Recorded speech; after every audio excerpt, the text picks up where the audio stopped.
We are now currently passing the Smoky Cape Lighthouse. You can see the flashing light in the picture.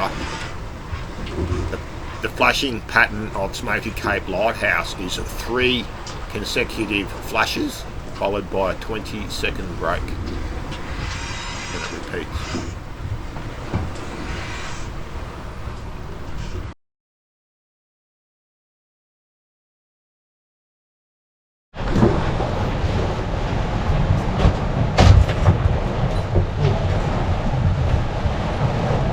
Just sailing through the night, just past Smoky Cape and Fish Rock. Smoky Cape being a big lighthouse on top of a hill, and Fish Rock being a little low-lying island, very small at its foot, with another light on it. And we just got past there, and we're heading for Coffs Harbour for another 30 miles. It's 4 o'clock in the morning and I'm looking forward to a sleep. So our aim, we want to get to Yamba, Iluka really, and then moor up the boat and then go home, go back to Port Stephens and pick the car up.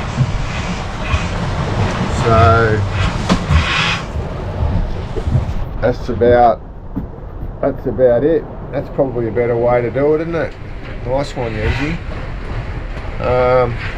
Just had that autopilot go to standby without any reason, which is a good thing to know, because you go and have a sleep for 15 minutes, and if it goes off course to standby, it means you're going to go probably to the left. So anyway, that's something that got to keep in mind. Alright, sorry about the poor commentary, but I'm a little bit tired.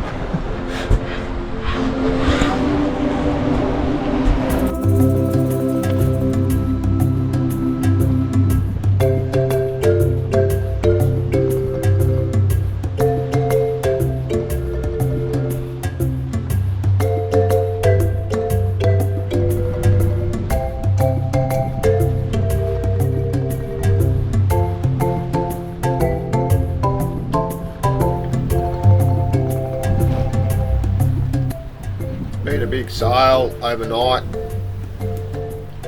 but we've got past Coffs Harbour. You can see it here in the background on the right hand side. That's the Coffs Harbour headland there with the marina behind it, just there. Yeah, so on our way to Yamba, Iluka. Should get there tonight.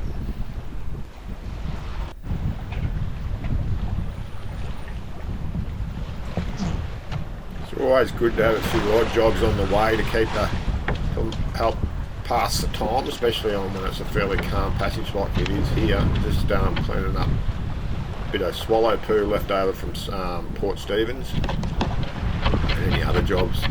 Grab a rag and put some bit of water on it and just give the different areas a bit of a clean up.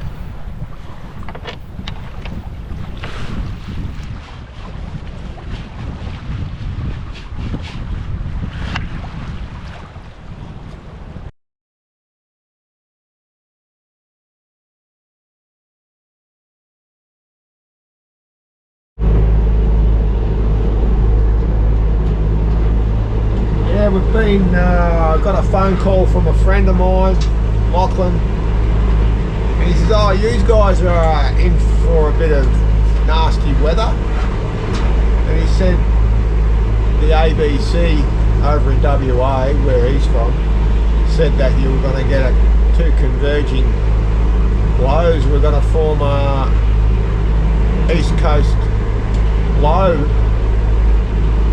off Coffs Harbour, or at Coffs Harbour, and I'm basically just past Coffs Harbour on my way to the Clarence River, Yamba, Iluka. So I've been checking all the weather reports, and the bomb weather report for the zone that Clarence is in. Says that there's a low gonna form, and it may deepen, but it'll move east on Tuesday, Wednesday, which that'd be good if it did that. So my mate Lachlan was talking about some sort of descriptions saying supercells and all this, and you never know these days about how the media operate. Just make a big story out of something that they don't know enough about, maybe. But anyway, so my intended destination was the Clarence River. It's only 60-80 k's by the Fraser Cove. Flies from Coffs, where they think it might end up. So I rang up the Yamba Marina, and he said he's been here for 7 floods, and he says if it floods you don't want to be in the river, obviously, but where they are, where the marina is in like a little offshoot. If you're tucked right back in there, you don't get all the debris coming down, and it's a really sheltered spot, all but the west, which has still got a bit of, it hasn't got much fetch from the west either. So my plan is going to be, I'm going to go into Clarence still, and I'm going to park my boat just outside that marina, which I have done before, but there's like a little, what I reckon would, in a flood would form a loop, and we've got to keep out of that. So I'm going to get there tonight, cross the bar tonight, which I didn't want to do, but given these new circumstances, I'm going to check it out as soon as I can. So we've got really calm conditions. I'm under motor now. We've been sailing for the last 2 days, but now we're under motor, and I've got 30 miles to run to get to Yamba, and the high tide doesn't come till 11 o'clock, so the tide will be good for me to enter, and I've done it before at night, and I'm confident that there should be no troubles. So that's the new plan. Amazing how things can just change just like that. Just get that bit of information, and all of a sudden a bit of alert has been thrown in the process. But there are no warnings issued yet, so they probably don't know exactly what's going on, and it might be a case of a bit of a knee-jerk reaction from the media. So we'll see what eventuates over the coming hours. The night footage that I've got isn't great, but I included it because it's what happened, the best I could do at the time. So I just want to let you know the little red flashing light is actually off my GoPro remote controller. So it's not the nav light that I'm talking about. The camera wouldn't pick up a little red and green nav light in the distance. So I just wanted to let you know, just in case you thought it was the actual nav light. Yeah, we're just coming into Yamba Bar for a night time crossing of the bar on a calm day, so I'll try and do as much footage as I can, but I don't know whether it's gonna work that well. Try a few different things. At least you might hear the commentary.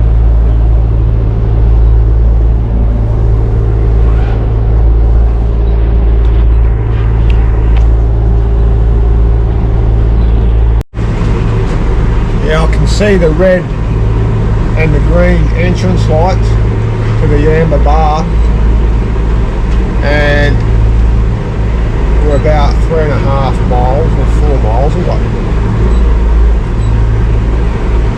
So the trouble with me putting the lights on is that it takes away my night vision, and I need it for that part of the entry where I have to sight the training wall to clear it.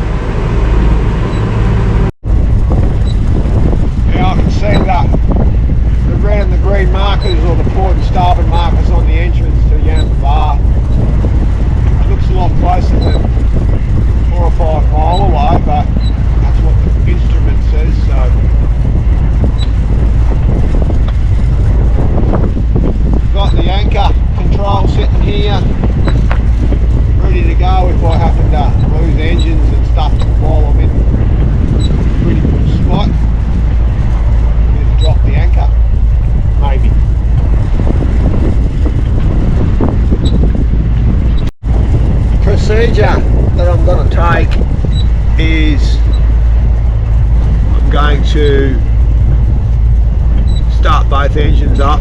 One's not on at the moment, and then I'll check the water and make sure it's all steady and run it for a little bit so I know it's steady. And then I'll just approach the bar from the northern side, as I've never come in from the southern side, but in the northern side there's a shipping entry. I'm going to use that. I'm going to use my previous markers on the plotter to orientate myself, and then suss out the northern training wall and skew across between the sandbar and the training wall, and then turn right into the entrance. Shouldn't be any trouble. It's really calm tonight.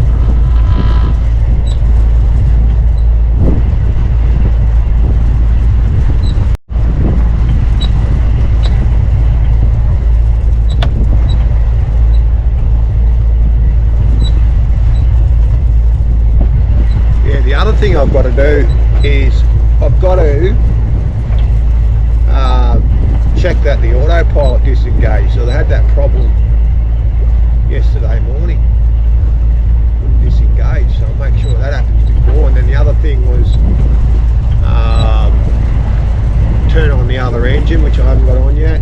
Just give it a good run, make sure the water's going through it, and then I'm going to approach it from the northern side, where I always do. There's a shipping lane entry. I'll use that method, and it's a horse-shaped sandbar, and go between that and the northern training wall, or the green, with the one with the green marker on it. It should be everything should be okay. I've got the anchor winch control sitting there, and the anchor's been unlocked so it can go into the water as I want.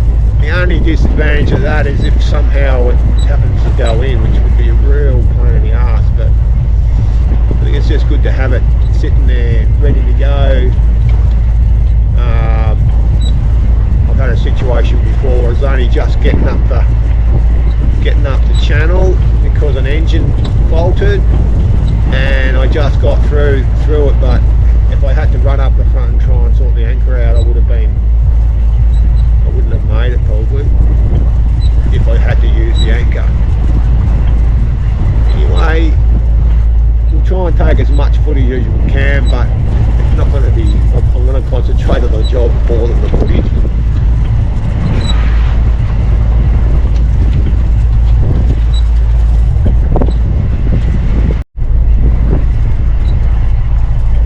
Started the engine, water's coming out.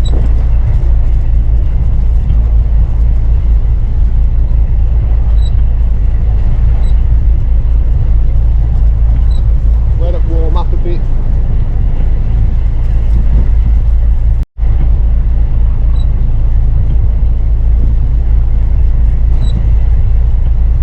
Green light. Gets a bit hard to see at night, so I'm just going to cover it with a hat and see how it goes. 2 miles to go.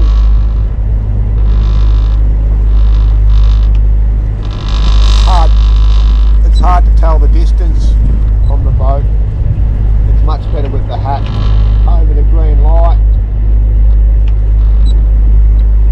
So that's where the footage stopped, even though in hindsight I probably should have just stayed out at sea, because I didn't know if any of the conditions had altered for the mouth. But one thing on my side was that it was calm seas. So we got into the mouth, and there's an internal semi-submerged in places training wall that we have to go through to find the anchorage. We did that, put down the anchor, and had a good sleep. And I'm just on my way down the river to Harwood, to where the big lift bridge is, and I'll park there tonight, I think, and then get the bridge in the morning if I can. The plan to get away from the East Coast low is just get up the river, get out of the wind, They predict 50 to 75 mil to fall in a Clarence River catchment, which won't be enough to cause any troubles, I don't think. Through a bit of local knowledge and a contact with the marina operator, if it's floods, I'll go down to where the marina is on that side there and hide in there. So away we go.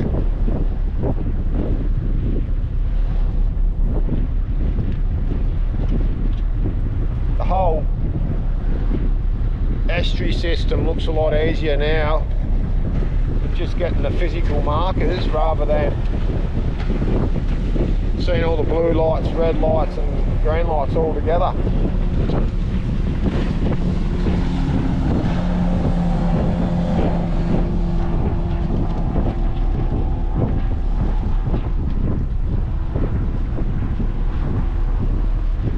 Should be good.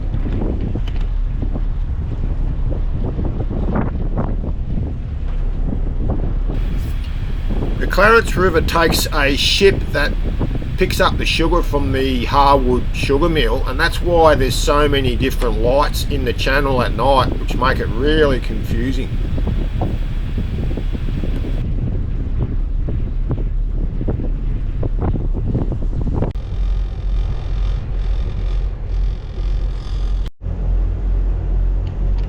Yeah, just going past the Aluka mooring area.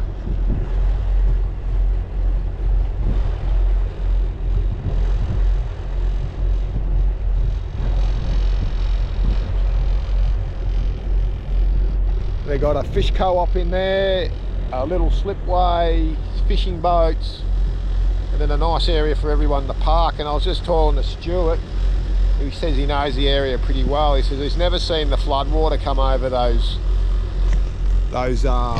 break wall there. You can just see the little break wall, which is only probably a couple metres up. So it must all disperse pretty well. But then he said also that, not to say that it never would, but he's never seen it go over. So it's all good knowing. Local knowledge is invaluable, I reckon.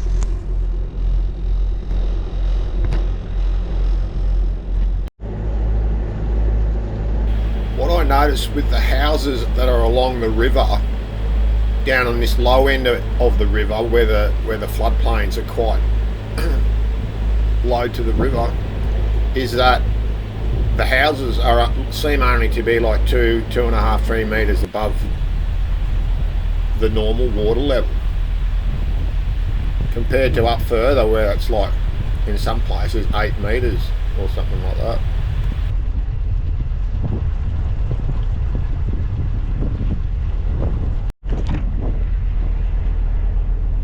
Harwood Sugar Mill. It's an interesting little place.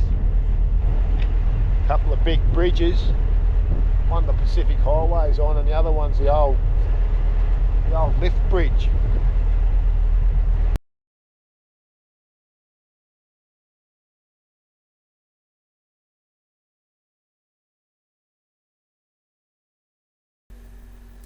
So we just got to see the Harwood Bridge, the two of them, for the first time, and then we decided to anchor over on the other side just to wait for tomorrow, because we booked the opening, and we come across a bat that night and it blew pretty hard, and the next morning we decided to go down and have a look at the pub and Harwood itself. I can remember dropping the tinny in and then idling off and remember thinking, geez, there's a bit of water in the back here, but I never thought much more about it. So just keep that in mind as the story unfolds.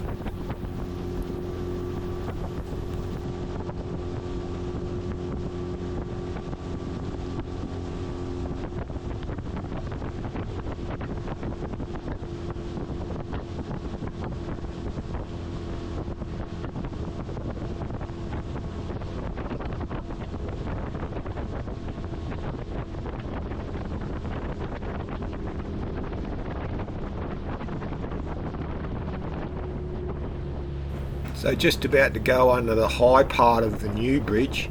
It's high enough for my boat to get through, but the old part, you can see there in the background between the big bridge's legs, is a section there where the little house on top of that truss there goes up vertically, and then that's the part where boats with more clearance like yachts can get through. So that's what we're going to be doing tomorrow. But we booked that in with it happened to be a mate of mine, Mickey Betteridge's mate, he used to play soccer with, actually operates the gate. It's a bit of a coincidence. Anyway, we just turn right here and then go to the Harwood jetty pontoon.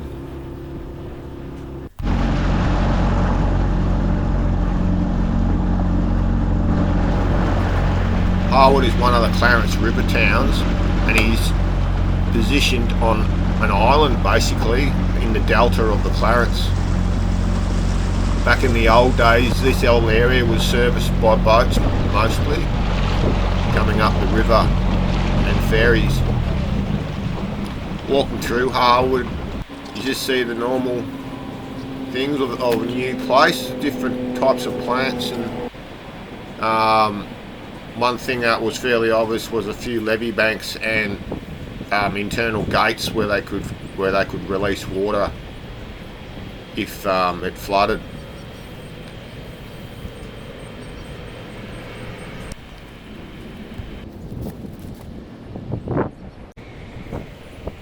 Harwood was a really friendly place.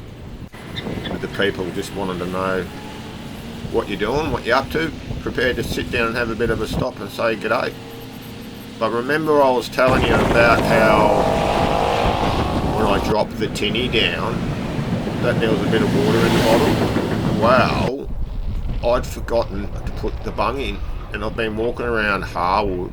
The battery was floating around, and yeah, I forgot to put the bung in. So it's good, I suppose in a way it's good to know that the tinny can float when it's full of water. Totally left the bung out. Sitting on the river in some pretty hefty winds, and the tide's just changed. So the wind's gusting up to probably 30 to 40 knots, and you would think that would be enough to hold the boat in line with the wind, but the tide's just started coming in, so it's pushed the boat side on to it and making the boat rock and roll. So I'll just take you outside and show you. One of those things that we all hate on anchor, and sometimes the only way to get around it is if you put a stern line out as well.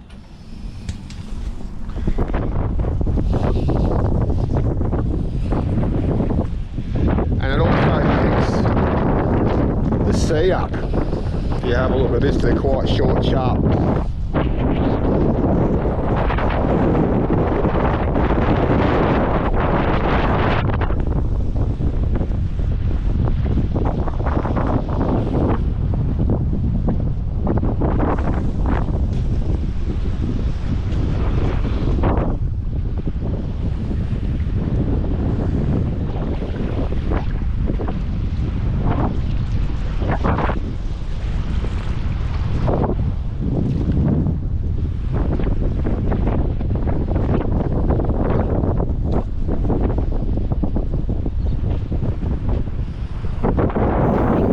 So we just organised a time for the gate or the vertical lift bridge to open, and I'm just waiting out the front now for it all to start happening. And so when that little house on the truss there of the bridge starts to move up, that's when I start to move a bit closer.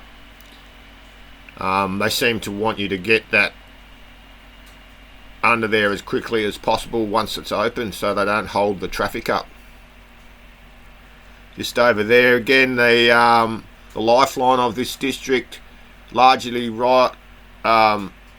relies around sugar, and that's the sugar mill of Harwood.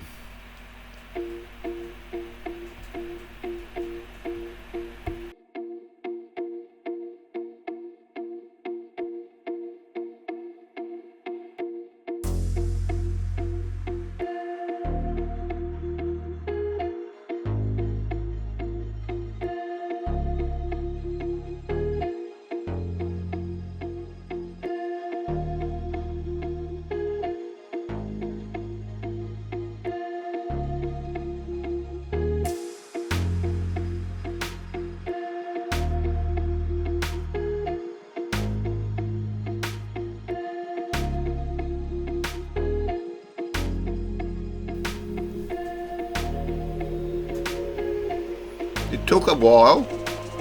We even put the anchor down because it's taken a fair time, but now it's on its way up, and we're probably a bit behind the 8 ball here. But here we go, we're going under the bridge. The first part of the bridge is the new bridge. It's got a massive clearance for yachts, but they've left the old bridge behind it intact, and they use it mostly for local traffic. I always like this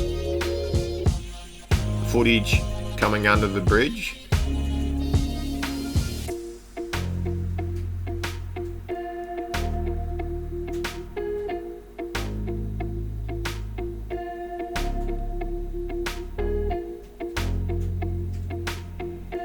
It doesn't cost you anything to go under the bridge or get it lifted, so they must leave it intact for mostly just for tourist reasons, I suppose, so people can use the river in a yacht further upstream. Under the Harwood Bridge and upriver towards Maclean, the next biggest town along the river. We have got a job lined up further up in the hinterland, and we're just going to learn the lay of the land of the mighty Clarence and work out what we would do if the river flooded. So stay tuned for the next episode.